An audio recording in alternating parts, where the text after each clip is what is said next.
ಕನಕಪುರ ರಾಷ್ಟ್ರೀಯ ಹಬ್ಬಗಳ ಆಚರಣಾ ಸಮಿತಿ ಹಾಗೂ ವಿವಿಧ ಸಂಘಟನೆಗಳ ವತಿಯಿಂದ ಸಂವಿಧಾನ ಶಿಲ್ಪಿ ಡಾಕ್ಟರ್ ಅಂಬೇಡ್ಕರ್ ಅವರ ಪರಿನಿರ್ವಾಣ ದಿನವನ್ನು ಆಚರಿಸಲಾಯಿತು. ಶನಿವಾರ ತಾಲೂಕು ಕಚೇರಿ ಸಭಾಂಗಣದಲ್ಲಿ ತಹಶೀಲ್ದಾರ್ ಸಂಜಯ್ ಸೇರಿದಂತೆ ಹಲವರು ಡಾಕ್ಟರ್ ಬಿ.ಆರ್. ಅಂಬೇಡ್ಕರ್ ಅವರ ಭಾವಚಿತ್ರಕ್ಕೆ ಪುಷ್ಪಾರ್ಚನೆಯೊಂದಿಗೆ ಗೌರವ ನಮನ ಸಲ್ಲಿಸಿದರು. ತಾಲೂಕು ಪಂಚಾಯಿತಿ ಕಾರ್ಯನಿರ್ವಹಣಾಧಿಕಾರಿ ಅವಿನಾಶ್ ಮಾತನಾಡಿ, ಪ್ರಜಾಪ್ರಭುತ್ವದ ವ್ಯವಸ್ಥೆಯಲ್ಲಿ ಸಂವಿಧಾನ ಶಿಲ್ಪಿ ಡಾಕ್ಟರ್ ಬಿ.ಆರ್. ಅಂಬೇಡ್ಕರ್ ಹಾಕಿಕೊಟ್ಟಿರುವ ಹಾದಿಯಲ್ಲಿ ನಾವೆಲ್ಲ ಸಾಗುತ್ತಿದ್ದೇವೆ. ಎಲ್ಲ ಕ್ಷೇತ್ರಗಳಲ್ಲಿ ಇಂದು ಸಂವಿಧಾನದ ಮೂಲಕ ಸಾಮಾಜಿಕ, ಶೈಕ್ಷಣಿಕ ಅಭಿವೃದ್ಧಿಯನ್ನು ನಾವು ಕಾಣುತ್ತಿದ್ದೇವೆ. ಇಂತಹ ಮಹನೀಯರನ್ನು ಒಂದು ಸಮುದಾಯಕ್ಕೆ ಮೀಸಲಿಡದೆ ಎಲ್ಲರೂ ಪೂಜ್ಯ ಭಾವನೆಯಿಂದ ಗೌರವಿಸಬೇಕು ಎಂದರು. ದಮ್ಮದಿವಿಗೆ ಚಾರಿಟಬಲ್ ಟ್ರಸ್ಟ್ ಸಂಸ್ಥಾಪಕ ಅಧ್ಯಕ್ಷ ಮಲ್ಲಿಕಾರ್ಜುನ್ ಮಾತನಾಡಿ, ಬಾಬಾ ಸಾಹೇಬರು ಭಾರತ ದೇಶಕ್ಕೆ ಸಂವಿಧಾನದ ಮೂಲಕ ನಿಜವಾದ ಸ್ವಾತಂತ್ರ್ಯವನ್ನು ದೊರಕಿಸಿಕೊಟ್ಟಿದ್ದಾರೆ. ಸಮಾಜದಲ್ಲಿದ್ದ ಅಸ್ಪೃಶ್ಯತೆ ನಿರ್ಮೂಲನೆಗೆ ತಮ್ಮ ಜೀವನವನ್ನು ಪಣವಾಗಿಟ್ಟು ಹೋರಾಟ ಮಾಡಿ ದೀನದಲಿತರ, ದುರ್ಬಲ ವರ್ಗದ ಸಮಾಜಕ್ಕೆ ಆಶಾಕಿರಣವಾಗಿದ್ದರು. ಇದರಿಂದಾಗಿ ಸರ್ವರಿಗೂ ಸಮಪಾಲು, ಸರ್ವರಿಗೂ ಸಮಬಾಳು ದೊರಕಿದಂತಾಗಿದೆ ಎಂದರು. ಮಹನೀಯರಿಗೆ ಗೌರವ ಸಮರ್ಪಿಸುವಂತಹ ಕಾರ್ಯಕ್ರಮಗಳಲ್ಲಿ ವಿವಿಧ ಸರ್ಕಾರಿ ಇಲಾಖೆ ಅಧಿಕಾರಿಗಳು ಬೆರಳೆಣಿಕೆಯಷ್ಟು ಹೊರತುಪಡಿಸಿದರೆ ಸಂಪೂರ್ಣ ಗೈರು ಹಾಜರಿಯಾಗಿದ್ದಾರೆಂದು ಕುಮಾರಸ್ವಾಮಿ ಸೇರಿದಂತೆ ಹಲವರು ಆಕ್ರೋಶ ವ್ಯಕ್ತಪಡಿಸಿ, ಸರ್ಕಾರಿ ಇಲಾಖೆ ಅಧಿಕಾರಿಗಳು ಗೈರು ಹಾಜರಿ ಆಗಿರುವ ಬಗ್ಗೆ ಅವರಿಗೆ ನೋಟಿಸ್ ಜಾರಿ ಮಾಡಿ ಕ್ರಮ ಕೈಗೊಳ್ಳಬೇಕೆಂದು ಆಗ್ರಹಿಸಿದರು. ತಹಶೀಲ್ದಾರ್ ಸಂಜಯ್ ಕಾರ್ಯಕ್ರಮದ ಅಧ್ಯಕ್ಷತೆ ವಹಿಸಿದ್ದರು. ಈ ಸಂದರ್ಭದಲ್ಲಿ ಅರಣ್ಯ ಇಲಾಖೆ ಅಧಿಕಾರಿ ರವಿ, ಪಶು ಇಲಾಖೆ ಅಧಿಕಾರಿ ಡಾಕ್ಟರ್ ಯು.ಸಿ. ಕುಮಾರ್, ಸಮಾಜ ಕಲ್ಯಾಣ ಇಲಾಖೆ, ನೇಗಿಲ ಯೋಗಿ ಸಮಾಜ ಸೇವಾ ಟ್ರಸ್ಟ್ ಅಧ್ಯಕ್ಷ ಜಿ.ಪಿ. ಕಾಡೇಗೌಡ, ಕನ್ನಡ ಪರ ಸಂಘಟನೆಯ ಭಾಸ್ಕರ್ ಸೇರಿದಂತೆ ಶಾಲಾ ಶಿಕ್ಷಕರು ಹಾಜರಿದ್ದರು.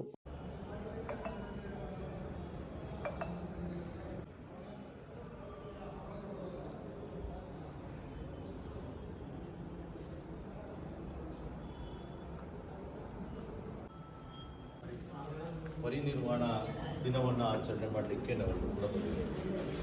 ಇವತ್ತು ರಾಜ್ಯಾದ್ಯಂತ ಭಾಳ ಶ್ರದ್ಧಾ ಭಕ್ತಿಯಿಂದ ಈ ಕಾರ್ಯಕ್ರಮವನ್ನು ಆಚರಿಸ್ತಾ ಇದ್ದಾರೆ. ಹಾಗೆ ಕನಕಪುರ ತಾಲೂಕು ಕಚೇರಿಯಲ್ಲೂ ಕೂಡ ತಹಸೀಲ್ದಾರ್ ಅವರ ನೇತೃತ್ವದಲ್ಲಿ ಈ ಕಾರ್ಯಕ್ರಮ ನಡೀತಾ ಇದೆ. Doctor B R. ಅಂಬೇಡ್ಕರ್ ಅವರು ಸಂವಿಧಾನವನ್ನು ತಂದುಕೊಟ್ಟಂಥ ಮಹಾನ್ ನಾಯಕರು. ಅವರ ಹಾಕಿಕೊಟ್ಟಂಥ ಬುನಾದಿನಲ್ಲಿ ಈ ದೇಶ ಮತ್ತು ಈ ರಾಷ್ಟ್ರ, ಈ ರಾಜ್ಯ ಎಲ್ಲ ಕಾರ್ಯಾಂಗ ಮತ್ತು ನ್ಯಾಯಾಂಗಗಳೆಲ್ಲವೂ ಕೂಡ ನಡೀತಾ ಇದ್ದಾವೆ, ನಾವೆಲ್ಲರೂ ಕೂಡ ನೋಡ್ತಾ ಇದ್ದೇವೆ. ಬಾಬಾ ಸಾಹೇಬ್ ಅಂಬೇಡ್ಕರ್ ಅವರು ಡಿಸೆಂಬರ್ 6ನೇ ತಾರೀಕು 1956ನೇ ಇಸ್ವಿನಲ್ಲಿ ತೀರ್ಕೊಂಡಂಥ ಸಂದರ್ಭದಲ್ಲಿ ಆವತ್ತಿನ ಇದ್ದಂಥ ಸರ್ಕಾರ ಅವರ ಹುಟ್ಟೂರಿಗೆ ಪಾರ್ಥಿವ ಶರೀರವನ್ನು ತೆಗೆದುಕೊಂಡು ಹೋಗಲಿಕ್ಕೆ ವಿಮಾನದಲ್ಲಿ 5,000 ರೂಪಾಯಿ ದುಡ್ಡನ್ನು ಕೇಳ್ತಾರೆ. 5,000 ರೂಪಾಯಿ ದುಡ್ಡನ್ನು ಕೊಡಲಿಕ್ಕೂ ಕೂಡ ಅಂಬೇಡ್ಕರ್ ಅವರ ಮನೆಯಲ್ಲಿ, ಅವ್ರ ಮನೆ ಶ್ರೀಮತಿಯವರ ಕಡೆಯಿಂದ, ಅವ್ರಿಗೆ ಯಾರ ಕಡೆಯಿಂದಲೂ ದುಡ್ಡಿಲ್ಲ. ಆದರೆ ಅವತ್ತು ಸರ್ಕಾರ ಮುಂದೆ ಬರೋದಿಲ್ಲ. ಈ ಅಂಬೇಡ್ಕರ್ ಅವರ ಅನುಯಾಯಿಗಳೆಲ್ಲರೂ ಕೂಡ ಜಗಜೀವನ್ ರಾಮ್ ಅವ್ರ ಹತ್ರ ಹೋಗ್ತಾರೆ. ಇಲ್ಲ, ಈ ಥರ ಪರಿಸ್ಥಿತಿ ಇದೆ, ಅವರ ಪಾರ್ಥಿವ ಶರೀರ ತೊಗೊಂಡೋಗ್ಬೇಕು, 5,000 ರೂಪಾಯಿ ಆಗುತ್ತೆ, ವಿಮಾನ ತರಬೇಕು. ಈಗ ಕೇಳಿದಾಗ ಅವ್ರು ಹೇಳ್ತಾರೆ, 2,500 ರೂಪಾಯಿನ ನಾನು ಬರ್ಸ್ಕೊಡ್ಬೋದು ಏನಾದರೂ ಮಾಡಿ ನಮ್ಮ ಸರ್ಕಾರದ ಕಡೆಯಿಂದ, 2,500 ರೂಪಾಯಿನ ನೀವು ಬರ್ಸಲೇಬೇಕು ಅಂತಂತೇಳಿ ಇಂಥ ಮಹಾನ್ ನಾಯಕರಿಗೆ ಅವತ್ತಿನ ಸರ್ಕಾರ ಸತ್ತಾಗ ಯಾವ ರೀತಿ ನಡ್ಕೋತು ಅಂತಕ್ಕಂಥ ಉದಾಹರಣೆಯನ್ನು ನೆನಪು ಮಾಡಲಿಕ್ಕೆ ನಾನು ಬಯಸ್ತೇನೆ. ಆವಾಗ ಅವರ ಸಹಪಾಠಿಗಳು, ಅವ್ರ ಶ್ರೀಮತಿಯವರು ಎಲ್ಲ ಸಂಬಂಧವರೆಲ್ಲ ಸೇರಿಸಿ 2,500 ಕಲೆಕ್ಟ್ ಮಾಡಿ ಪಾರ್ಥಿವ ಶರೀರವನ್ನು ತಗೊಳ್ಳುವಂಥ ಘಟನೆ ಅಂಬೇಡ್ಕರ್ ಅವರು ಬದುಕಿದ್ದಾಗಲೂ ಕೂಡ. ಅವರು ಸುಮಾರು 52,000 ಪುಸ್ತಕಗಳನ್ನು ಓದಿದಂಥ ಮಹಾನ್ ವ್ಯಕ್ತಿ ಯಾರಾದರೂ ಈ ದೇಶದಲ್ಲಿದ್ದಾರೆ ಅಂತ ಹೇಳಿದ್ರೆ ಗೌರವಾನ್ವಿತ ಬಾಬಾ ಸಾಹೇಬ್ ಅಂಬೇಡ್ಕರ್ ಅವರು ಮಾತ್ರ. ಸುಮಾರು 52,000 ಪುಸ್ತಕಗಳನ್ನು ಓದಿ ಜ್ಞಾನ ಭಂಡಾರವನ್ನು ಹೆಚ್ಚಿಸ್ಕೊಳ್ಳೋದಿದೆಯಲ್ಲ, ಅದು ಯಾರಿಗೂ ಕೂಡ ಸಾಧ್ಯವೇ ಇಲ್ಲ. ಅವ್ರು ಹೇಳ್ತಾರೆ, ಒಂದು ಕಡೆ ಹೇಳ್ತಾರೆ, ಎಲ್ರಿಗೂ ಒಂದು ಸಂದೇಶ ಕೊಡ್ತಾರೆ, ನೀನು ಹರಿದ ಬಟ್ಟೆಯನ್ನಾದರೂ ಹಾಕು, ಕೈಲೊಂದು ಪುಸ್ತಕವಿರಲಿ, ಎಷ್ಟು ಹಾಕಿಕೊಳ್ಳುವಾಗುತ್ತೆ. ನೀನು ಹರಿದೋಗಿರೋ ಬಟ್ಟೆ, ನೀನು ಊಟಕ್ಕಿದೆಯೋ, ನೀನು ಬಟ್ಟೆ ಹಾಕೊಳ್ಳೋಕ್ಕಿದೆಯೋ ಗೊತ್ತಿಲ್ಲ, ನೀನು ಒಂದು ಪುಸ್ತಕ ಇಟ್ಕೋ, ಆ ಪುಸ್ತಕವನ್ನು ಓದಿ ಜ್ಞಾನವನ್ನು ಹೆಚ್ಚಿಸ್ಕೋ, ನಿನಗೆ ಗೋಲ್ಡ್ ಮೆಡಲ್ ಸಿಗುತ್ತೆ.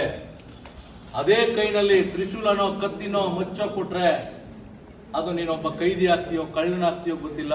ಅದರ ಬದಲು ಪುಸ್ತಕ ನಿನ್ನ ಕೈಯಲ್ಲಿದ್ರೆ ನೀನು ಗೋಲ್ಡ್ ಮೆಡಲ್ ತಗೋತೀಯಾ, ನಿನ್ನ ಜ್ಞಾನ ಇರ್ತದೆ ಅಂತಕ್ಕಂಥ ಮಾತನ್ನ ಡಾಕ್ಟರ್ ಬಿ ಆರ್ ಅಂಬೇಡ್ಕರ್ ಅವರು ಹೇಳಿದರು. ಇವತ್ತು ನಾವು ಯಾವ ಸಮಾಜದಲ್ಲಿ ಪ್ರಜಾಪ್ರಭುತ್ವದ ಸಂವಿಧಾನ ಅಡಿನಲ್ಲಿದ್ದೀವಿ ಅಂತ ಅನ್ನೋದಕ್ಕೆ ಒಂದು ಉದಾಹರಣೆಯನ್ನು ಹೇಳ್ತೀನಿ. ಬಾಬಾ ಸಾಹೇಬ್ ಅಂಬೇಡ್ಕರ್ ಅವರು ಒಂದು ವರ್ಗದ ಜನಾಂಗಕ್ಕೆ ಸೀಮಿತವಾದಂಥ ನಾಯಕರಲ್ಲ, ಎಲ್ಲ ವರ್ಗದ ಜನಾಂಗಕ್ಕೆ ಸೀಮಿತವಾದಂಥ ನಾಯಕರು. ಅವ್ರು ಹೇಳ್ತಾರೆ, ಒಂದು ಉದಾಹರಣೆಯನ್ನು ಕೊಡ್ಲಿಕ್ಕೆ ನಾನು ಬಯಸ್ತೀನಿ.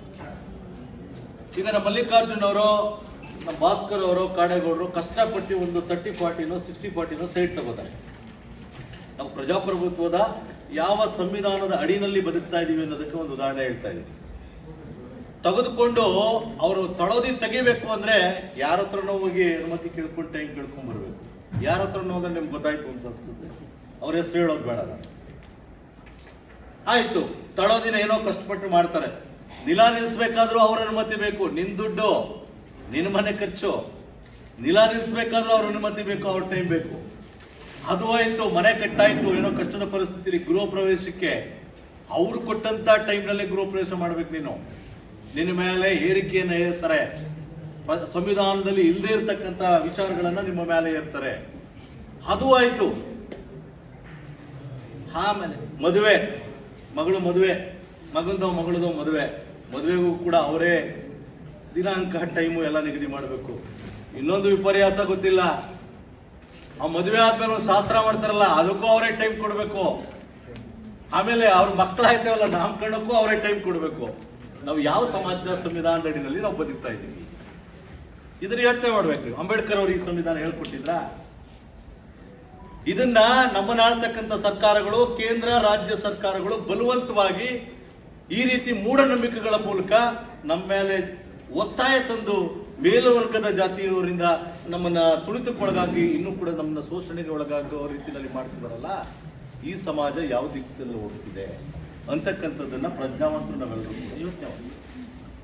ನಾನು ಇನ್ನೊಂದು ಹೇಳ್ತೀನಿ ಮಲ್ಲಿಕಾರ್ಜುನ್ ಅವರು, ನನಗೊಂದು ವಿಷಾದ ಇದೆ. ಎಲ್ಲಾದ್ರೂ ದಲಿತರ ಇಡ್ಲಿ ಹೋಟೆಲ್ ನೋಡಿದ್ದೀರಾ? ಎಲ್ಲಾದ್ರೂ ದಲಿತರ ಕಾಲ್ ಸೂಪು ಮಿಲಿಟರಿ ಹೋಟ್ಲು ನೋಡಿದ್ದೀರಾ ನೀವು? ಯಾಕೆ ಇಡಬಾರ್ದು ನೀವು? ಯಾಕೆ ಇಡಬಾರ್ದು? ಇಡಬೇಕು ರೀ. ನಾವು ಸಂವಿಧಾನ ಅಡಿನಲ್ಲಿ ಬದುಕ್ತಾ ಇರೋರು. ದಲಿತರ ಮುದ್ದೆ ಹೋಟೆಲ್ ಇಡಿ, ದಲಿತರ ಇಡ್ಲಿ ಹೋಟೆಲ್ ಇಡಿ, ದಲಿತರ ಮಿಲಿಟರಿ ಹೋಟೆಲ್ ಇಡಿ.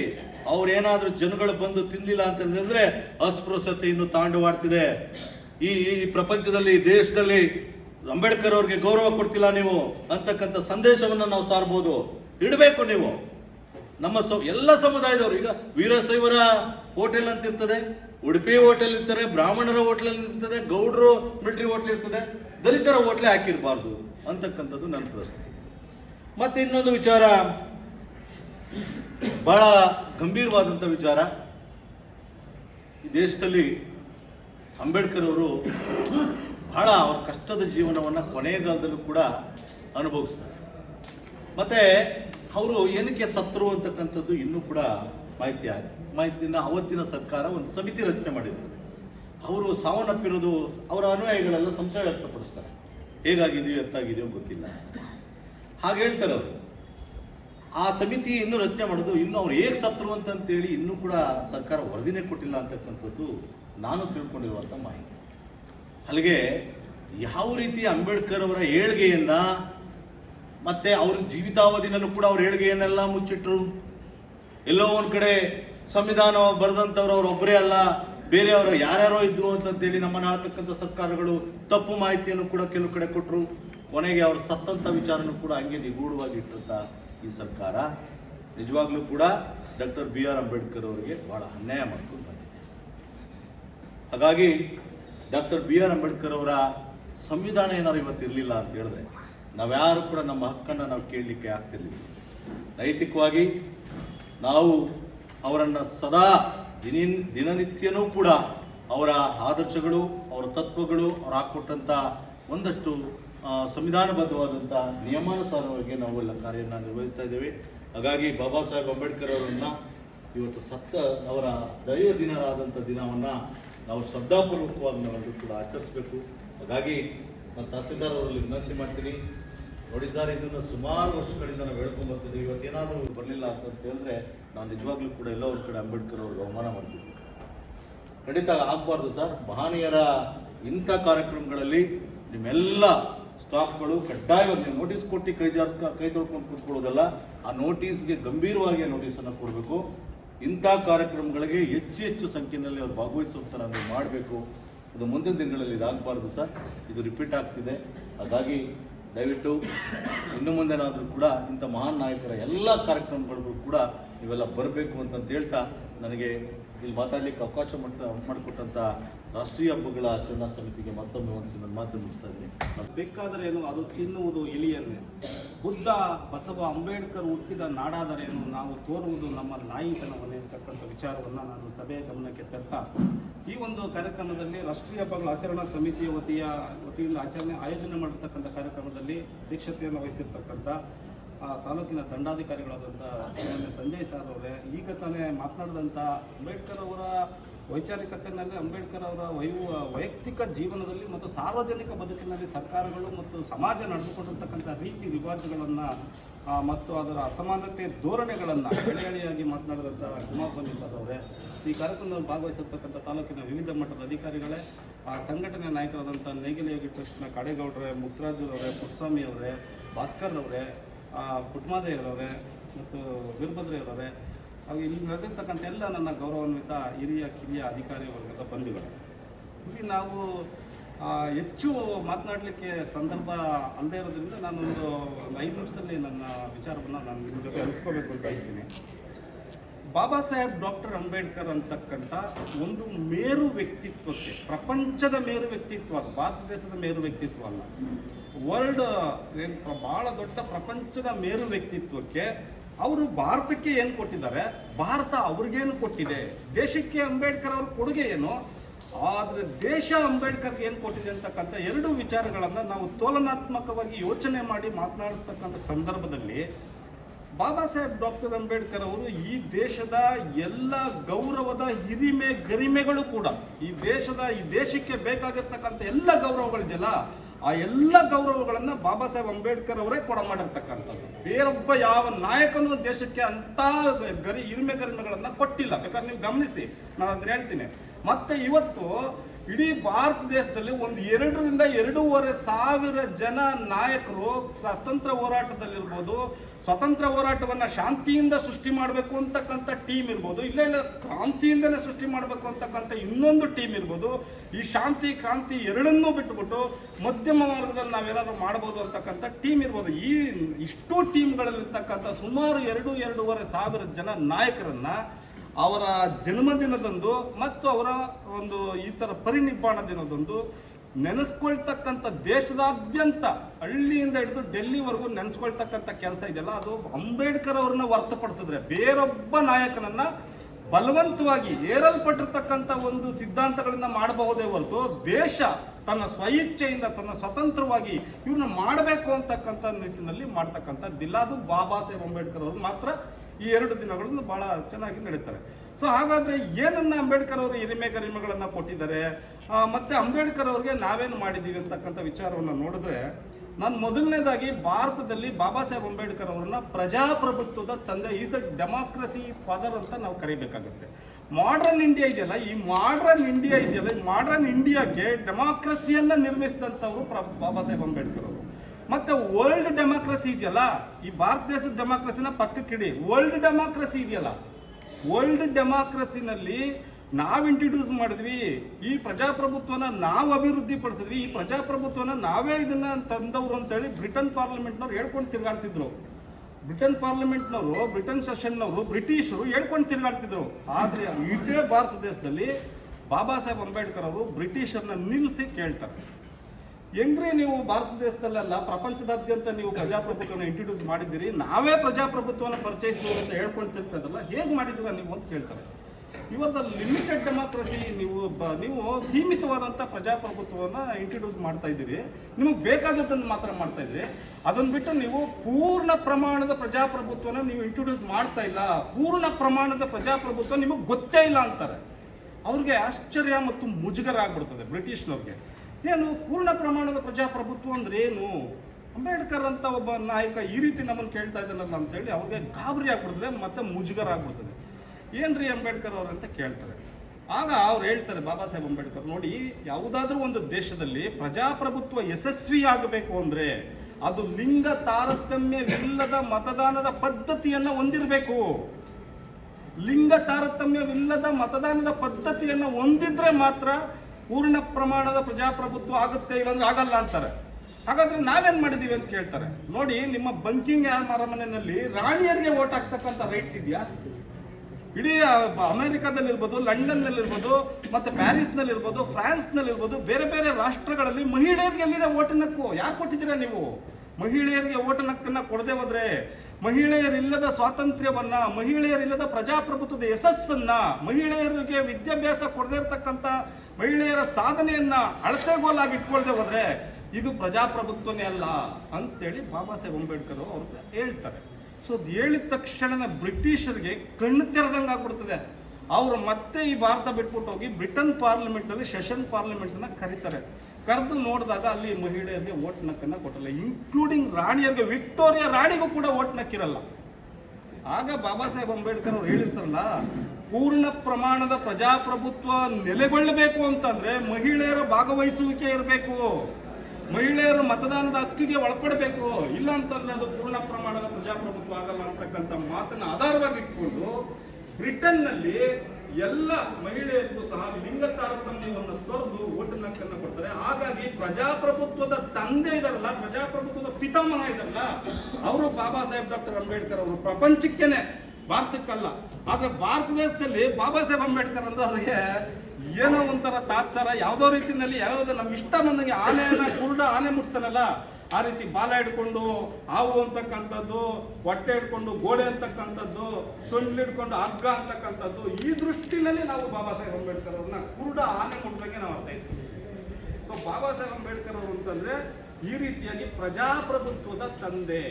ಆ ಪ್ರಜಾಪ್ರಭುತ್ವವನ್ನು ನೆಲೆಗೊಳಿಸಿ, ಪ್ರಜಾಪ್ರಭುತ್ವ ಅಂದ್ರೆ ಏನು? ಮೊದಲನೇದು, ಈ ಪ್ರಜಾಪ್ರಭುತ್ವ ಅಂತಂದ್ರೆ ಎಲ್ಲರೂ ಏನ್ ಅನ್ಕೊಂಡಿದೀವಿ ಅಂತಂದ್ರೆ, ಟೀಚರ್ಸ್ಗಳು, ಇಲ್ಲಿ ಬೋಧಕ ವರ್ಗದವ್ರು ಇದೀವಲ್ಲ, ಪ್ರಜಾಪ್ರಭುತ್ವ ಅಂದ್ರೆ ಪ್ರಜೆಗಳಿಂದ, ಪ್ರಜೆಗಳಿಗಾಗಿ, ಪ್ರಜೆಗಳಿಗೋಸ್ಕರ ಇರುವ ಪ್ರಜೆಗಳ ಸರ್ಕಾರವನ್ನ ಪ್ರಜಾಪ್ರಭುತ್ವ ಅಂತ ಕರಿತೀವಿ ನಾವು ಅಂತೇಳಿ ನೆಲ್ಸನ್ ಮಂಡೇಲ ಅವ್ರು ಇದಾರಲ್ಲ, ಅವರ ಮಾತನ್ನ ನಾವು ಇಲ್ಲಿ ಎಲ್ಲ ಕಡೆ ಬೋಧನೆ ಮಾಡ್ತಾ ಇದೀವಿ.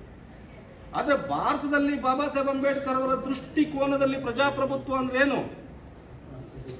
ಅವ್ರೇನ್ ಹೇಳ್ತಾರೆ ಗೊತ್ತಾ? ಭಾರತದಲ್ಲಿ ಪ್ರಜಾಪ್ರಭುತ್ವ ಅಂತಂದ್ರೆ ಸಾಮಾಜಿಕ ಮತ್ತು ಆರ್ಥಿಕ ಪ್ರಗತಿಯನ್ನ ಸಾಧಿಸಲಿಕ್ಕೆ ಭಾರತದ ಎಲ್ಲಾ ಪ್ರಜೆಗಳು ಸಾಮಾಜಿಕ ಮತ್ತು ಆರ್ಥಿಕ ಪ್ರಗತಿಯನ್ನ, ಸಮಾನತೆಯನ್ನ ಸಾಧಿಸಲಿಕ್ಕೆ ರಕ್ತಪಾತವಿಲ್ಲದೆ ನಡೀತಕ್ಕಂಥ, ಜನರ ಬದುಕಿನಲ್ಲಿ ರಕ್ತಪಾತವೇ ಇಲ್ಲದೆ ನಡೀತಕ್ಕಂಥ ಕ್ರಾಂತಿ ಇದೆಯಲ್ಲ, ಅದನ್ನ ಡೆಮಾಕ್ರಸಿ ಅಂತ ಕರಿತೀನಿ ಅಂತಾರೆ ಅಂಬೇಡ್ಕರ್ ಅವರು. ನೋಡಿ, ಸಾಮಾಜಿಕ ಅಸಮಾನತೆ ಇದೆ, ಆರ್ಥಿಕ ಅಸಮಾನತೆ ಇದೆ, ಬಡವರು ಮೇಲು ಕೀಳು, ಶ್ರೀಮಂತ ಬಡವ ಎಲ್ಲ ಇದೆ, ಮತ್ತೆ ಅದೇ ರೀತಿ ಸಾಮಾಜಿಕ ಸ್ಟೇಟಸ್ಗಳು ಅಸಮಾನತೆ ಇದೆ. ಈ ಅಸಮಾನತೆಗಳು ಹೋಗ್ಬೇಕಾದ್ರೆ ರಕ್ತಪಾತವಿಲ್ಲದೆ ನಡಿಬೇಕಾದಂತ ಕ್ರಾಂತಿ ಇದೆಯಲ್ಲ, ಅದನ್ನ ಡಾಕ್ಟರ್ ಅಂಬೇಡ್ಕರ್ ಅವರು ಡೆಮಾಕ್ರಸಿ ಅಂತ. ಮತ್ತೆ ಡೆಮಾಕ್ರಸಿ ಬಗ್ಗೆ ಬೇಕಾದಷ್ಟು ವ್ಯಾಖ್ಯಾನಗಳು. Democracy it is nothing but rule of majority. Democracy ಅಂತಂದ್ರೆ ಬಹುಸಂಖ್ಯಾತರ ಆಳ್ವಿಕೆಯನ್ನ ನಾನು ಪ್ರಜಾಪ್ರಭುತ್ವ ಅಂತೇಳಿ ಕರಿತೀವಿ ಅಂತೇಳಿ ಇನ್ನೊಂದು ಕಡೆ ಹೇಳ್ತಾರೆ. ಡೆಮಾಕ್ರಸಿ ಅಂತಂದ್ರೆ ಅದೊಂದು ಚಾರಿತ್ರಿಕವಾದಂಥ, ಸಾಮಾಜಿಕವಾದಂಥ ಬದಲಾವಣೆ ತರಬಲ್ಲಂತ ಅಸ್ತ್ರ. ಈ ರೀತಿಯ ಡೆಮಾಕ್ರಸಿಯ ವ್ಯಾಖ್ಯಾನಗಳಿದೆ. ಆದ್ರೆ ಪ್ರಜಾಪ್ರಭುತ್ವವನ್ನು ನೆಲೆಗೊಳಿಸಲಿಕ್ಕೆ ಎಲ್ರಿಗೂ ಓಟಿನ ಹಕ್ಕು ಬೇಕು ಅಂತ ಹೇಳಿದ್ರಲ್ಲ ಅಂಬೇಡ್ಕರ್ ಅವರು. ಈ ಓಟಿನ ಹಕ್ಕನ್ನ ಇಲ್ಲಿ ನೆಲೆಗೊಳಿಸೋದಕ್ಕೆ ಮುಖ್ಯವಾದಂಥ ಕಾರಣ ಯಾರು ಗೊತ್ತಾ? 1919ನೇ ಇಸ್ವಿನಲ್ಲಿ ಈ ದೇಶದಲ್ಲಿ ಒಂದು ಚಳುವಳಿ ಇದೆಯಲ್ಲ, ಆ ಚಳುವಳಿ ಏನ್ ಮಾಡಿರುತ್ತೆ, ಒಂದು ಅರ್ಜಿ ಕೊಟ್ಟಿರುತ್ತೆ, ಸ್ವಾಮಿ ಇಲ್ಲಿ ಓಟ್ನ ಕೊಡಬೇಕು ನೀವು ಭಾರತೀಯರಿಗೆ. ಯಾರ್ಯಾರು ಕೊಡಬೇಕು ಅಂತಂದ್ರೆ, ಯಾರು ಡಬಲ್ ಡಿಗ್ರಿ ಮಾಡಿರ್ತಾರೆ ಅವರು ಕೊಡಬೇಕು, ಯಾರು ಟ್ಯಾಕ್ಸ್ ಪೇಯರ್ ಇರ್ತಾರೆ ಅವರು ಕೊಡಬೇಕು, ಮತ್ತೆ ಯಾರು ಜಮೀನ್ದಾರ್ ಇರ್ತಾರೆ ಅವರು ಕೊಡಬೇಕು ಅಂತ ಇರ್ತಾರೆ. ಸೊ ನೀವು ಗಮನಿಸಿ, 1919ನೇ ಇಸ್ವಿನಲ್ಲಿ ಯಾರು ಟ್ಯಾಕ್ಸ್ ಪೇಯರ್ ಇರ್ತಾನಲ್ಲ, ಆ ಟ್ಯಾಕ್ಸ್ ಪೇಯರ್ ಯಾರು ಅಂತಂದ್ರೆ ಕಂದಾಯ ಯಾರು ಇನ್ಕಮ್ ಟ್ಯಾಕ್ಸ್ ಕಟ್ತಕ್ಕಂಥವ್ರು ಬಹಳ ಶ್ರೀಮಂತ ವರ್ಗ ಇರ್ತದೆ. ಮತ್ತೆ ಜಮೀನ್ದಾರ್ ಇದಾರಲ್ಲ, ಶಾನುಭೋಗರ ಕೊಡುಗೆ 1000 ಎಕರೆ, ಸಾನಾಯಿತಿ ಕೊಡುಗೆ 2000 ಎಕರೆ, ಈ ತರದ ಬರ್ಕೊಂಡಿದ್ದಂಥವ್ರು ಅದು ಒಂದು ವರ್ಗ ಇರ್ತದೆ. ಅದನ್ನ ಬಿಟ್ರೆ ನಿಂಗೇಗೌಡ, ತಿಮ್ಮೇಗೌಡ, ಬೊಮ್ಮೇಗೌಡ, ಕರಿಯ, ಮಾದ, ನಿಂಗನ ಹೆಸರಲ್ಲಿ 100 ಎಕರೆ 200 ಎಕರೆ 1 ಎಕರೆ 1 ಗುಂಟೆ ಜಮೀನು ಕೂಡ ಇರಲ್ಲ. ಯಾಕಂತಂದ್ರೆ ಅವರ ಜಮೀನ್ದಾರ ಅಲ್ಲ ಅವಾಗ ಅವರು.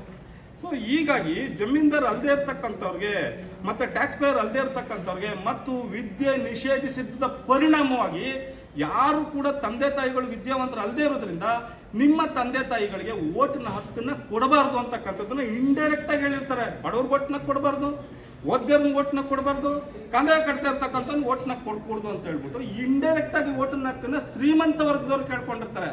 ಅದೇ ಸಂದರ್ಭಕ್ಕೆ ಬಾಬಾ ಸಾಹೇಬ್ ಅಂಬೇಡ್ಕರ್ ಅವರು ಬಂದು ಇನ್ನೊಂದು ಅರ್ಜಿ ಕೊಡ್ತಾರೆ. ಏನಂತ ಗೊತ್ತಾ? ಪ್ರಜಾಪ್ರಭುತ್ವ ಯಶಸ್ವಿ ಆಗಬೇಕು ಅಂತಂದ್ರೆ ಪೀಪಲ್ ಡೆಮಾಕ್ರಸಿ ಸಿಸ್ಟಮ್ ನಲ್ಲಿ ವಯಸ್ಕ ಮತದಾನದ ಪದ್ಧತಿಯನ್ನ ನೀವು ಜಾರಿಗೆ ತರಬೇಕು ಅಂದ್ರೆ ಪ್ರತಿಯೊಬ್ಬ ವಯಸ್ಕನಿಗೂ ಕೂಡ ಓಟಿನ ಹಕ್ಕನ್ನ ಕೊಡಬೇಕು ಅಂತೇಳಿ ಮೊದಲು ಮನವರಿಕೆ ಮಾಡ್ಕೊಡ್ತಕ್ಕಂಥವ್ರು, ಮೊದಲು ಹಕ್ಕನ್ನ ಪ್ರತಿಪಾದಿಸ್ತಕ್ಕಂಥವ್ರು ಸೈಮನ್ ಕಮಿಷನ್ಗೆ ಮತ್ತು ಬ್ರಿಟಿಷ್ ಕಮಿಷನ್ಸ್ಗೆ ಬಾಬಾ ಸಾಹೇಬ್ ಅಂಬೇಡ್ಕರ್ ಅವರು. ಅದ್ರ ಪರಿಣಾಮವಾಗಿ ಇಲ್ಲಿ ಎಲ್ರಿಗೂ ಕೂಡ ಓಟ್ನಕ್ ಸಿಕ್ಕಿದ್ದು, ಓಟ್ನಕ್ಕನ್ನ ತಂದು ಕೊಟ್ಟಿದ್ದು ಅಂಬೇಡ್ಕರ್ ಅವರು. ಆದ್ರೆ ಇಂಥ ಓಟ್ನಕ್ಕನ್ನ ತಂದು ಕೊಟ್ಟಿರ್ತಕ್ಕಂಥ ಅಂಬೇಡ್ಕರ್ ಅವರು, ಇಂಥ ಉಚಿತ ಶಿಕ್ಷಣ, ಕಡ್ಡಾಯ ಶಿಕ್ಷಣವನ್ನ ತಂದು ಕೊಟ್ಟಿರ್ತಕ್ಕಂಥ ಅಂಬೇಡ್ಕರ್ ಅವರು, ಇಂಥ ಉಚಿತ ಆರೋಗ್ಯ ಮತ್ತು ಎಲ್ಲವನ್ನ ತಂದು ಕೊಟ್ಟಿರ್ತಕ್ಕಂಥವ್ರು, ಮಹಿಳಾ ಹಕ್ಕುಗಳನ್ನ, ಮಕ್ಕಳ ಹಕ್ಕುಗಳನ್ನ, ಕಾರ್ಮಿಕ ಹಕ್ಕುಗಳನ್ನ ನೆಲೆಗೊಳಿಸಿರ್ತಕ್ಕಂಥ ಅಂಬೇಡ್ಕರ್ ಅವ್ರ ಬಗ್ಗೆ ಇದೆಯಲ್ಲ, ದೇಶ ಏನನ್ನ ಅರ್ಥ ಮಾಡ್ಕೊಂಡಿದೆ? ಇನ್ನು ಮುಖ್ಯವಾಗಿ ನಾನು ಆಗ್ಲೇ ಹೇಳ್ದಂಗೆ ದೇಶದ ಹಿರಿಮೆ ಗರಿಮೆಗಳನ್ನ ಹೆಚ್ಚಿಸಿದಂಥವ್ರು ಇದಾರಲ್ಲ, ಅದು ಬಾಬಾ ಸಾಹೇಬ್ ಅಂಬೇಡ್ಕರ್ ಅವರು. ನಿಮ್ಗೆ ಒಂದೇ ಒಂದು ವಿಚಾರ ಹೇಳ್ತೀನಿ, ಈ ದೇಶಕ್ಕೆ ಒಂದು ಬಾವುಟ ಬೇಕು. ದೇಶದ ಹಿರಿಮೆ ಗರಿಮೆ ಇರ್ತಕ್ಕಂಥದ್ದು ಬಾವುಟದಲ್ಲಿ ಅಲ್ವಾ ಸ್ನೇಹಿತರೆ? ಆ ಬಾವುಟಕ್ಕೆ 50 ಸಮಿತಿಗಳನ್ನ ಮಾಡ್ತಾರೆ. ಸ್ವತಂತ್ರ ಪೂರ್ವದಲ್ಲಿ ಬಾವುಟಕ್ಕೆ 50 ಸಮಿತಿಗಳನ್ನ ಡಾಕ್ಟರ್ ಕಾಮಾ ಅವರ ನಾಯಕತ್ವದಲ್ಲಿ, ಡಾಕ್ಟರ್ ಅನಿ ಬೆಸೆಂಟ್ ಅವರ ನಾಯಕತ್ವದಲ್ಲಿ, ಗಾಂಧಿ ಅವರ ನಾಯಕತ್ವದಲ್ಲಿ, ಸರೋಜಿನಿ ನಾಯ್ಡು ಅವರ ನಾಯಕತ್ವದಲ್ಲಿ, ಎಲ್ಲರ ನಾಯಕತ್ವದಲ್ಲೂ 50 ಬಾವುಟದ ಸಮಿತಿಗಳಾಗುತ್ತೆ. 50 ಸಮಿತಿಗಳು ಕೂಡ ಬಾವುಟವನ್ನ ಕಂಪ್ಲೀಟ್ ಮಾಡೋಕ್ಕಾಗಲ್ಲ. ಅವರವ್ರು ಕೊಟ್ಟಂತ ಬಾವುಟವನ್ನ ಅವರವರೇ ವಿರೋಧ ಮಾಡ್ಬಿಡ್ತಾರೆ. ಗಾಂಧಿ ಅವರು ಈ ಕಡೆಯಿಂದ ಚರ್ಕ ಕಾಣ್ತಾ ಇರ್ತದೆ, ಆ ಕಡೆಯಿಂದ ಚರ್ಕ ನಂದ್ಯಾಕೋ ಬಾವುಟ ಸೆಟ್ ಆಗ್ತಾ ಇಲ್ಲ ಕಂಡ್ರೆ ಅದು ತೆಗೆದಾಕ್ಬಿಡಿ ಅಂತಾರೆ. ಡಾಕ್ಟರ್ ಕಾಮಾ ಅವರು 50 ಸ್ಟಾರ್ಗಳನ್ನ ಅರ್ಧ ಚಂದ್ರನ್ ಕೊಟ್ಟಿರ್ತಾರೆ, ಇದು ಯಾಕೋ ಸೆಟ್ ಆಯ್ತಾರ ತೆಗೆದಾಕ್ಬಿಡಿ ಅದನ್ನ ಅಂತಾರೆ. ಡಾಕ್ಟರ್ ಅನಿ ಬೆಸೆಂಟ್ ಅವ್ರು ಕೊಡ್ತಾರೆ, ಎಲ್ಲರೂ ಕೊಡ್ತಾರೆ. ಆದ್ರೆ ಯಾರ ಕೈನಲ್ಲೂ ಅದನ್ನ ಫಿನಿಶ್ ಮಾಡೋಕ್ಕಾಗಲ್ಲ. ಯಾಕೆಂದ್ರೆ ಬಾವುಟ ಅಂತಕ್ಕಂಥ ಒಂದು ದೇಶದ ಹಿರಿಮೆ ಗರಿಮೆ ಅಲ್ವಾ. ಈ 50 ಸಮಿತಿಯವರು ಅಂಬೇಡ್ಕರ್ ಅವರು ತಮಿಳುನಾಡಲ್ಲಿ ತಂಗಿರ್ತಾರೆ ಒಂದ್ಸಲ. ಆಗ 50 ಸಮಿತಿಯವರು ಬರ್ತಾರೆ, ಅಂಬೇಡ್ಕರ್ ಅವರೇ ಇನ್ನೇನು ಸಂವಿಧಾನ ರಚನಾ ಇದು ಹತ್ರಕ್ಕೆ ಬಂದ್ಬಿಟ್ಟಿದೆ, ನೀವು ಕೊಟ್ಟಿದ್ದಂಥ ಜವಾಬ್ದಾರಿನ ನಾವು ಪೂರ್ಣಗೊಳಿಸಕ್ ಆಗ್ತಾ ಇಲ್ಲ, ಏನ್ ಮಾಡೋದು, ಇದಕ್ಕೊಂದು ಬಾವುಟ ಫೈನಲ್ ಮಾಡ್ಬೇಕಲ್ಲ ನೀವೇನೆ ಅಂತ ಕೇಳ್ತಾರೆ. ಆಗ ಅಂಬೇಡ್ಕರ್ ಅವರು ಹೇಳ್ತಾರೆ, ನಾನು ಯಾಕೆ ನಿಮ್ಗೆ ಅವಕಾಶ ಕೊಟ್ಟಿದ್ದು ಅಂದ್ರೆ ನಿಮ್ಮ ಕಡೆಯಿಂದ ಏನಾದ್ರೂ ಈ ದೇಶಕ್ಕೆ ಕೊಡುಗೆ ಸಿಗಬಹುದಾ ಅಂತ. ನಾನು ಅಷ್ಟು ನಾಲೆಡ್ಜ್ ನಿಮ್ಗೆ ಇದೆಯಾ, ಏನಾದರೂ ಮೂಲಭೂತವಾಗಿ ನಿಮ್ಮಿಂದ ನಾವು ತೆಗೆದುಕೊಳ್ಳಬಹುದಾ ಅಂತ ಯೋಚನೆ ಮಾಡೋಕ್ಕೆ ನಾನು ನಿಮ್ಗೆ ಅವಕಾಶ ಕೊಟ್ಟಿದ್ದು. ಆದರೆ ನಿಮ್ಮ ಕಡೆಯಿಂದ ಯಾವುದನ್ನೂ ಇಲ್ಲ ಅಂತ ಹೇಳ್ತಾ ಇದ್ದೀರಾ. ಹಾಗಾಗಿ ಆಯಿತು, ನಾವು ಬಾವುಟನ ಫೈನಲ್ ಮಾಡ್ತೀವಿ ಅಂತೇಳಿ ಡಾಕ್ಟರ್ ಅಂಬೇಡ್ಕರ್ ಅವರು ಏನು ಸೌರ್ಯದ ಸಂಕೇತ ಆಗಿರ್ತಕ್ಕಂಥ, ಶುಭ್ರತೆಯ ಸಂಕೇತ ಆಗಿರ್ತಕ್ಕಂಥ ಮತ್ತು ರೈತ ಸಂಕುಲವನ್ನು ಪ್ರತಿನಿಧಿಸ್ತಕ್ಕಂಥ ಕೇಸರಿ ಬಿಳಿ ಹೆಸರೇನಿದೆ ಅದನ್ನು ತಗೊಂಡು ಅದಕ್ಕೆ ಒಂದು ಚಕ್ರವನ್ನು ಅಳವಡಿಸ್ತಾರೆ, ಅಶೋಕ ಚಕ್ರವನ್ನು. ಸೊ ಅಶೋಕ ಚಕ್ರ ಇದೆಯಲ್ಲ, ಇದು ಎಲ್ಲಿಂದ ಬಂತು? ಅಶೋಕ ಎಲ್ಲಿಂದ ತಗೊಂಡ? ಅದು ಬಹಳ ಮುಖ್ಯ ಅಲ್ವಾ? ಸಾಮ್ರಾಟ್ ಅಶೋಕ ಚಕ್ರ ಇದೆಯಲ್ಲ, ಅದು ಎಲ್ಲಿಂದ, ಅವರೆಲ್ಲಿಂದ ತಗೊಂಡ್ರು? ಅದು ಧಮ್ಮ ಚಕ್ರ. ಬುದ್ಧ ಆತನ ಧಮ್ಮ ಚಕ್ರವನ್ನ ಧಮ್ಮ 70ನ ದಿನದ ಪ್ರಯುಕ್ತವಾಗಿ ಧಮ್ಮ ಚಕ್ರವನ್ನ ಪ್ರಗತಿಯ ದ್ಯೋತಕವಾಗಿ, ಪ್ರಗತಿಯ ಸಂಕೇತವಾಗಿ ಧಮ್ಮ ಚಕ್ರವನ್ನ ಉರುಳಿ ಬಿಟ್ಟಿರ್ತಾನೆ. ಯಾಕೆ ಅಂತಂದ್ರೆ ಮಾನವ ಸಂಕುಲ ಇದೆಯಲ್ಲ, ಅದು ಯಾವತ್ತೂ ಕೂಡ ನಿಲ್ಲಬಾರ್ದು, ಅದು ಪ್ರಗತಿಯ ಸಂಕೇತವಾಗಿರ್ಬೇಕು ಅಂತೇಳಿ ಧಮ್ಮ ಚಕ್ರವನ್ನ ಉರುಳಿ ಬಿಟ್ಟಿರ್ತಾನೆ. ಆ ಧಮ್ಮ ಚಕ್ರ ಇದೆಯಲ್ಲ, ಆ ಧಮ್ಮ ಚಕ್ರವನ್ನ ಸಾಮ್ರಾಟ್ ಅಶೋಕನಿಗೆ ಜ್ಞಾನೋದಯವಾದ ನಂತರ, ಸಾಮ್ರಾಟ್ ಅಶೋಕ ಕಳಿಂಗ ಯುದ್ಧದಲ್ಲಿ ತನ್ನ ಕತ್ತಿ ಖಡ್ಗಗಳನ್ನು ತ್ಯಜಿಸಿದ ನಂತರ ತನ್ನ ಆಡಳಿತದ ಪ್ರತೀಕವಾಗಿ ಧಮ್ಮ ಚಕ್ರವನ್ನ ತೆಗೆದುಕೊಳ್ತಾನೆ. ಆ ಧಮ್ಮ ಚಕ್ರವನ್ನ ಡಾಕ್ಟರ್ ಅಂಬೇಡ್ಕರ್ ಅವರು, ಇದು ಭೌಗೋಳಿಕ ಪರಂಪರೆಯ ಹಿನ್ನೆಲೆಯಿಂದ ಬಂದಿರತಕ್ಕಂಥದ್ದು, ಭಾರತೀಯ ಮೂಲದ್ದು ಧಮ್ಮ ಚಕ್ರ ಇದೆಯಲ್ಲ, ಅದು ಭಾರತೀಯ ಮೂಲದ ಪಾರಂಪರಿಕವಾಗಿ ಮತ್ತು ಭೌಗೋಳಿಕ ಹಿನ್ನೆಲೆಯನ್ನ, ಚರಿತ್ರೆಯನ್ನು ಹೊಂದಿರತಕ್ಕಂಥದ್ದು. ಇದು ಜನಕ್ಕೆ ಬಹಳ ಬೇಗ ಹತ್ತಿರ ಇರ್ತಕ್ಕಂಥದ್ದು, ಪ್ರಪಂಚಕ್ಕೆ ಪರಿಚಯ ಇರ್ತಕ್ಕಂಥದ್ದು ಅನ್ನೋ ಕಾರಣಕ್ಕಾಗಿ ಅದನ್ನು ಅಳವಡಿಸಿ ಆ ಧಮ್ಮ ಚಕ್ರವನ್ನು ನಿಲ್ಲಿಸ್ಕೊಂಡು ಅಂಬೇಡ್ಕರ್ ಅವರು ಮಾಡಿದ್ದಾರೆ. ಅದೇ ರೀತಿ ಭಾರತ ರತ್ನ ಪ್ರಶಸ್ತಿ ಕೊಡ್ತಾರಲ್ಲ, ಅದೇಂದ್ರಲ್ಲಿ ಕೊಡ್ತಾರೆ, ಯಾವುದರಿಂದ ಕೊಡ್ತಾರೆ ಅದನ್ನ?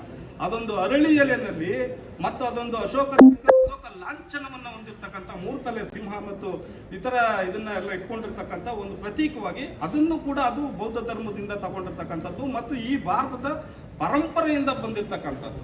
ಸೊ ಹೀಗೆ ಬಾಬಾ ಸಾಹೇಬ್ ಅಂಬೇಡ್ಕರ್ ಅವರು ಅದೆಲ್ಲವನ್ನು ಕೂಡ ನಮ್ಮ ನೆಲೆಮೂಲದಿಂದ, ನಮ್ಮ ಜನಸಮುದಾಯದ ಮೂಲ ಸಲಹೆಯಿಂದ ಅದನ್ನೆಲ್ಲವನ್ನ ಕೂಡ ತೆಗೆದುಕೊಂಡಿದ್ದಾರೆ. ಅದೇ ರೀತಿ ನೀವು ಮುಂದುವರೆದು ಇನ್ನೇನು ಈ ದೇಶಕ್ಕೆ ಗೌರವ ಪಡೆದಂತಂದ್ರೆ, ಈ ದೇಶದಲ್ಲಿ 1931 ಏಪ್ರಿಲ್ 1ನೇ ತಾರೀಕು 1931 ಏಪ್ರಿಲ್ 1ನೇ ತಾರೀಕಿನವರೆಗೆ ನಾವೇನ್ ಮಾಡ್ತಾ ಇದ್ವಿ ಗೊತ್ತಾ? ಈಸ್ಟ್ ಇಂಡಿಯಾ ಕಂಪನಿದು ದುಡ್ಡಿದೆಯಲ್ಲ, ಆ ನಾಣ್ಯಗಳನ್ನೇ ಅದನ್ನೇ ಚಲಾವಣೆ ಮಾಡ್ತದೆ. ನಮ್ಮ ಸ್ವತಂತ್ರವಾದ ದುಡ್ಡಿಲ್ಲ, ನಮ್ಮ ಹತ್ರ ರೂಪಾಯಿ ಇರಲಿಲ್ಲ, ನಾವು ಯಾವುದನ್ನು ಕೂಡ ಇದು ಮಾಡ್ತಾ ಇರಲಿಲ್ಲ. ಸೊ ಹಾಗಾಗಿ ಹೀಲ್ಟಂಗ್ ಅಂತಕ್ಕಂಥ ಒಂದು ಕಮಿಷನ್ನು ಅದನ್ನ ಈ ಭಾರತ ದೇಶಕ್ಕೆ ಸ್ವತಂತ್ರವಾದಂಥ ಕರೆನ್ಸಿ ಬೇಕು, ನಮಗೆ ಬೇಕು ಅಂತೇಳಿ ಅಂಬೇಡ್ಕರ್ ಅವರು ಪ್ರತಿಪಾದಿಸ್ತಾರೆ. ಆ ಸ್ವತಂತ್ರವಾದ ಕರೆನ್ಸಿ ಬೇಕು ಅಂದಾಗ ಹೀಲ್ಟಂಗ್ ಅನ್ನೋ ಕಮಿಷನ್ ಅನ್ನ ಕಳಿಸಿ ಈ ಭಾರತದಲ್ಲಿ ಈ ರೂಪಾಯಿ ಪ್ರಬಂಧ ಅಂತ, ರೂಪಾಯಿ ಸಮಸ್ಯೆ ಅಂತಕ್ಕಂಥ ಒಂದು ಪ್ರಬಂಧವನ್ನು ಮಂಡನೆ ಮಾಡುತ್ತಾರೆ ಅವತ್ತಿಗೆ ಬಾಬಾ ಸಾಹೇಬ್ ಅಂಬೇಡ್ಕರ್ ಅವರು 8ನೇ ಶತಮಾನಕ್ಕೆ. ಸೊ ಆ ಟೈಮ್ನಲ್ಲಿ ಅಂಬೇಡ್ಕರ್ ಅವರು ಮಂಡಿಸಿದ್ದಂಥ ರೂಪಾಯಿ ಸಮಸ್ಯೆ ಅಂತಕ್ಕಂಥ ಪ್ರಬಂಧದ ಆಧಾರವಾಗಿ ಇಟ್ಕೊಂಡು ಒಂದು ಕಮಿಷನ್ ಅಪಾಯಿಂಟ್ ಮಾಡ್ತಾರೆ. ಆ ಕಮಿಷನ್ ಹೆಸರು ಹೀಲ್ಟೆಂಗ್ ಅಂತ. ಆ ಹೀಲ್ಟೆಂಗ್ ಕಮಿಷನ್ ಭಾರತಕ್ಕೆ ಬಂದಾಗ ಅದರ ಪ್ರತಿಯೊಬ್ಬ ಸದಸ್ಯನ ಕೈಯಲ್ಲೂ ಪ್ರತಿ ಇರುತ್ತೆ. ಅದನ್ನ ಆಧಾರವಾಗಿ ಇಟ್ಕೊಂಡು ಭಾರತಕ್ಕೆ ರೂಪಾಯಿ ಹೇಗಿರಬೇಕು, ಅದರ ಆರ್ಥಿಕತೆ ಹೆಂಗಿರಬೇಕು, ಅದರ ಚಟುವಟಿಕೆ ಹೆಂಗಿರಬೇಕು ಅಂತಕ್ಕಂಥ ಈ ವಿಚಾರವನ್ನು ಇಟ್ಕೊಂಡು ಅದಕ್ಕೆ ಏನು RBIನ ಪ್ರಾರಂಭ ಮಾಡ್ತಾರೆ. ಇನ್ನೊಂದು ಬಹಳ ಮುಖ್ಯವಾಗಿ ಭಾರತದ ಸಂವಿಧಾನ ಇದೆಯಲ್ಲ, ಭಾರತದ ಸಂವಿಧಾನದ ಮೊದಲನೇ ಸಾಲಿದೆಯಲ್ಲ, ಈ ದೇಶದಲ್ಲಿ ಸಾವಿರಾರು ಧರ್ಮವೇ, ಲಕ್ಷಾಂತರ ಜಾತಿ ಇದೆ, ಮೇಲು ಕೀಳಿದೆ, ಉಪಜಾತಿಗಳಿದೆ, ಧರ್ಮ ಇದೆ, ಎಲ್ಲವೂ ಇದೆ. ಆದರೆ ಅಂಬೇಡ್ಕರ್ ಅವರ ಕಾನ್ಸ್ಟಿಟ್ಯೂಷನ್ ಮೊದಲನೇ ಸಾಲಿದೆಯಲ್ಲ, ಅದನ್ನ we the people of Muslim ಅಂತ ಬರೆದಿದ್ದಾರೆ, we the people of Christian ಅಂತ ಬರೆದಿದ್ದಾರೆ, we the people of Buddhist ಅಂತ ಬರೆದಿದ್ದಾರೆ. ಇಲ್ಲ ನೋಡಿ, ಅಂಬೇಡ್ಕರ್ ಅವರ ವ್ಯಕ್ತಿತ್ವ ಎಷ್ಟು ದೊಡ್ಡದಂದ್ರೆ we the people of India ಅಂತ ಬರೆದಿದ್ದಾರೆ. ಭಾರತೀಯ ಪ್ರಜೆಗಳಾದ ನಾವು, ಭಾರತೀಯರಾದ ನಾವು ಅಂತೇಳಿ ನಮ್ಮೆಲ್ಲರನ್ನು ಕೂಡ ಅಖಂಡತೆ ಮತ್ತು ಏಕತೆಯಡಿಗೆ ತೆಗೆದುಕೊಂಡು ಬಂದು ನಿಲ್ಲಿಸಿರ್ತಕ್ಕಂಥದ್ದು ಆ ಒಂದು ಪದ. ಮತ್ತೆ ಅದರ ಜೊತೆಗೆ ಭಾರತವನ್ನು ಒಂದು ಸಾರ್ವಭೌಮ ರಾಷ್ಟ್ರವಾಗಿ, ಒಂದು ಸಾರ್ವಭೌಮತೆ ಅಂದ್ರೆ ಏನು? ಸಾರ್ವಭೌಮತೆ ಅಂತಂದ್ರೆ ಅದು ಯಾರಿಗಾದ್ರೂ ಕೊಡ್ತಕ್ಕಂಥ ಪ್ರೈಸಾ, ಬಹುಮಾನನ, ಬಳುವಳಿನ? ಅಲ್ಲ.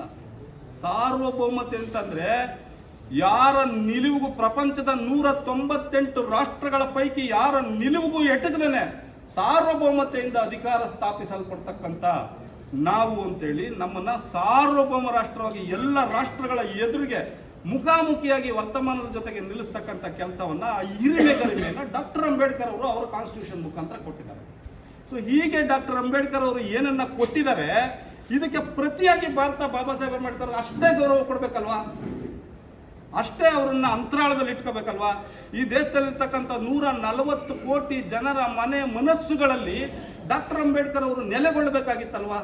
ಅದನ್ನ ನಾವು ನೆಲೆಗೊಳಿಸಿದೀವ, ಅದನ್ನ ಮಾಡ್ತಿದೀವ? ಇಲ್ಲ. ಅಂಬೇಡ್ಕರ್ ಜಯಂತಿ ಬಂದ್ರೆ ವಲಗೇರಿನಲ್ಲಿ, ಮಾದಿಗೇರಿನಲ್ಲಿ ನಡೆಯುವಂತಾಗಿರ್ತದೆ. ಅಂಬೇಡ್ಕರ್ ಜಯಂತಿ ಬಂದ್ರೆ ಯಾರೋ ಪ್ರಜ್ಞಾವಂತರಿರ್ತಕ್ಕಂಥ ಬೋವಿಕೇರಿಗಳಲ್ಲಿ, ಲಂಬಾಣಿಕೇರಿಗಳಲ್ಲಿ ನಡೀತಿರ್ತದೆ. ಅಂಬೇಡ್ಕರ್ ಜನ್ಮದಿನಾಚರಣೆ ಅಂತಂದ್ರೆ ಅದು ಯಾರೋ ಎಲ್ಲೋ ಒಂದು ಕಡೆ ಕೊರಚರು ಇರ್ತಕ್ಕಂಥ ಪ್ರದೇಶಗಳಲ್ಲಿ ತೊಂದರೆ ಇರುವಾಗ ಅಂಬೇಡ್ಕರ್ನ ನೆನೆಸ್ಕೊಂಡು ಫೋಟೋ ಇಡ್ತಕ್ಕಂಥ ಪರಿಸ್ಥಿತಿ ಇದೆ. ಇಡೀ ಭಾರತದ ಸಮಸ್ತ ದೇಶವಾಸಿಗಳು ಬಾಬಾ ಸಾಹೇಬ್ ಅಂಬೇಡ್ಕರ್ ಅವರು ನಮ್ಮ ರಾಷ್ಟ್ರ ನಾಯಕ ಅಂತೇಳಿ ಎಲ್ಲೂ ಒಪ್ಕೊಂಡಿದ್ದೀವಿ. ಎಲ್ಲಿ ಜಾತೀಯತೆ ಹೊರಟೋಗಿದೆ, ಎಲ್ಲಿ ಧರ್ಮದ ತಾರತಮ್ಯ ನಿಂತೋಗಿದೆ? ಇಲ್ವಲ್ಲ. ಇದು ನಾವು ಅಂಬೇಡ್ಕರ್ ಮಾಡ್ತಾ ಇರ್ತಕ್ಕಂಥ ದ್ರೋಹ ಅಲ್ವಾ, ಸಂವಿಧಾನಕ್ಕೆ ಮಾಡ್ತಾ ಇರ್ತಕ್ಕಂಥ ಅಪಚಾರ ಅಲ್ವಾ. ಕುಮಾರಸ್ವಾಮಿ ಅವರು ಹೇಳಿದ್ರು, ಬಹಳಷ್ಟು ವಿಚಾರಗಳನ್ನು ತಿಳಿಸಿದ್ರು. ಅವರು ನೀವು ದಲಿತರ ಕಾಲು ಸ್ವಲ್ಪ ಅಂದ್ಬಿಟ್ಟು ಕುಡಿಯೋರು ಯಾರು, ತಿನ್ನೋರು ಯಾರು? ವೀರಶೈವ ಫಲಹಾರ ಮಂದಿರ ಹೋಗ್ತಾರೆ, ಗೌಡ್ರು ಮುದ್ದೆ ಮನೆ ಹೋಗ್ತಾರೆ, ಸೊಪ್ಪು ಮಾಡಲಿ ಸಾರು ಮಾಡಲಿ ತಿಂತಾರೆ. ಬಟ್ ದಲಿತರು ಇಡ್ಲಿ ಮನೆ ಅಂತ ಮಡಗಿ, ಪರಿಶಿಷ್ಟ ಜಾತಿಯವ್ರು ಇಡ್ಲಿ ಮನೆ ಅಂತ ಮಡಗಿ ಮುಂದಕ್ಕೆ ಅಂತಾರೆ. ಹಾಗಾದ್ರೆ ಪ್ರಜಾಪ್ರಭುತ್ವ ಎಲ್ಲಿದೆ? ಸಂವಿಧಾನ ಅದನ್ನೇ ಹೇಳ್ತಾ ಇರೋದು. ಹೋಗಿಲ್ಲ. ನಾವು ಪ್ರಜಾಪ್ರಭುತ್ವದಲ್ಲಿ ಅಸ್ಪೃಶ್ಯತೆಯನ್ನ ತೊಡೆದಾಕೋದಕ್ಕೆ ಆರ್ಟಿಕಲ್ 17 ಕಾಯ್ದೆ ಇದೆ, ನಾನು ಇಲ್ಲ ಅಂತ ಹೇಳ್ತಲ್ಲ. ಆದ್ರೆ ಕಾಯ್ದೆಯಿಂದ ಇದನ್ನು ತೊಡೆದಾಕಕ್ಕಾಗಲ್ಲ. ನಮ್ಮ ಅಂತರಾಳದಲ್ಲಿ ನಮ್ಮ ಮನಸ್ಥಿತಿಯ ಬದಲಾವಣೆಯಿಂದ ಮಾತ್ರ ಇದನ್ನು ಸಾಧ್ಯ. ನಾನು ನನ್ನ ಎಜುಕೇಷನ್ ಎಲ್ಲ ಮಾಡಿದ್ದು ಡಾಕ್ಟರ್ ಅಂಬೇಡ್ಕರ್ ಇನ್ಸ್ಟಿಟ್ಯೂಟ್ ಆಫ್ ಟೆಕ್ನಾಲಜಿಯಲ್ಲಿ. ಇದು ಬೆಂಗಳೂರಿನಲ್ಲಿದೆ. ನನ್ನ ಜೀವನದಲ್ಲಿ ಒಂದು ಕನಸನ್ನು ಕಾಣಲಿಕ್ಕೆ ಕಾರಣವಾದಂತಹ ಕಾಲೇಜು. ಅಂಥ ಕಾಲೇಜಿಂದ ನಾನು ಒಬ್ಬ ಇಂಜಿನಿಯರಿಂಗ್ ಸ್ಟೂಡೆಂಟ್ ಆಗಿ ಇಂಜಿನಿಯರಿಂಗ್ ಪಾಸ್ ಮಾಡಿ ಅದಾದಮೇಲೆ ಸಿವಿಲ್ ಸರ್ವೀಸಿಗೆ ಬಂದು ಒಂದು ಅಧಿಕಾರಿ ಆಗಬೇಕು ಅಂತ ಕನಸು ಕಂಡಂತಹ ಜಾಗ ಅದು. ಆ ಥರ ಅನೇಕ ವ್ಯಕ್ತಿಗಳಿಗೆ ಒಂದು ಕನಸು ಕಾಣುವಂಥ ಒಂದು ವೇದಿಕೆಯನ್ನು ಹುಟ್ಟಾಕಿದೆ. ಇವತ್ತು ಲಕ್ಷಾಂತರ ಜನ ಅಂಬೇಡ್ಕರ್ ಅವರು ಹಾಕಿದಂತಹ ಬುನಾದಿಯಲ್ಲಿ ಅದನ್ನು ಬಳಸ್ಕೊಂಡು ಆರ್ಥಿಕವಾಗಿ ಏನು ಸಾಮಾಜಿಕವಾಗಿ ಆಮೇಲೆ ಕಲೆಯಲ್ಲಿ ವಿದ್ಯಾಭ್ಯಾಸದಲ್ಲಿ ಎಲ್ಲದರಲ್ಲೂ ಬೇಲ್ ಬರೋದಕ್ಕೆ ಕಾರಣಕರ್ತರಾದಂತಹ ಅಂಬೇಡ್ಕರ್ ಅವರಿಗೆ ನಾವು ಯಾವತ್ತೂ ಚಿರಋಣಿಯಾಗಿರಬೇಕು. ಅವರು ನೋಡಿ ಒಂದು ಬೀದಿ ದೀಪದ ಕೆಳಗಡೆ ಕೂತ್ಕೊಂಡು ಓದಿದ್ರು. ಇವತ್ತು ಎಷ್ಟು ಲೈಬ್ರರೀಸ್ ಇದೆ, ಎಷ್ಟು ಕಾಲೇಜಸ್ ಇದೆ, ಎಷ್ಟು ಸ್ಕೂಲ್ಸ್ಗಳಿದೆ, ಅವೆಲ್ಲ ನಾವು ಹುಟ್ಟಾಕಕ್ಕೆ ಕಾರಣ ಆಗಿದೆ ಅಂಬೇಡ್ಕರ್ ಅವರು. ಅವರೊಂದು ಇನ್ಸ್ಪಿರೇಷನ್ ಅಂತ ಹೇಳ್ತಾ ಅವರು ತೋರಿಸಿದಂತಹ ದಾರಿಯಲ್ಲಿ ನಾವು ಯಾವತ್ತೂ ಮರಿದ ಹಾಗೆ ನಡಿಬೇಕು. ನಾವು ಕಾನ್ಸ್ಟಿಟ್ಯೂಷನ್ ಒಂದೇ ಅಲ್ಲ, ಯಾವುದೇ ರೀತಿ ಭೇದ ಭಾವ ಇಟ್ಕೊಳ್ದಲೆ ಜಾತಿ ಧರ್ಮ ಇದ್ಯಾವುದೂ ಬರೋದಿಲ್ಲ. ನಮ್ಮ ಕಷ್ಟ ಕಾಲಕ್ಕೆ ಬರೋದು ನಾವು ಎಷ್ಟು ಜನಕ್ಕೆ ಪ್ರೀತಿ ವಿಶ್ವಾಸದಿಂದ ನೋಡ್ತೀವೋ ಅದು ನಮಗೆ ವಾಪಸ್ ಬರುತ್ತೆ ಹೆಲ್ಪ್ ಆಗಿ. ದಯವಿಟ್ಟು ಯಾರು ನನ್ನ ಒಂದು ಮನವಿ ಏನಂದರೆ, ನಾವು ಒಂದು ಸಮುದಾಯಕ್ಕೆ ಸೀಮಿತವಾಗಿ ಇಟ್ಕೋಬಾರ್ದು, ಅದು ನಮಗೆ ಏಳಿಗೆ ಕೊಡೋದಿಲ್ಲ. ನಮ್ಮ ದೇಶ 79 ವರ್ಷ ಸ್ವಾತಂತ್ರ್ಯ ಆದಮೇಲೂ ಕೂಡ ಎಷ್ಟು ಜಾಗತಿಕವಾಗಿ ಪ್ರಪಂಚದಾದ್ಯಂತ ಒಂದು ಹೆಸರು ಮಾಡಿ ಎಕನಾಮಿಕಲಿ ಆಗಿರ್ಬೋದು, ಸೂಪರ್ ಪವರ್ ಆಗ್ಬೋದು.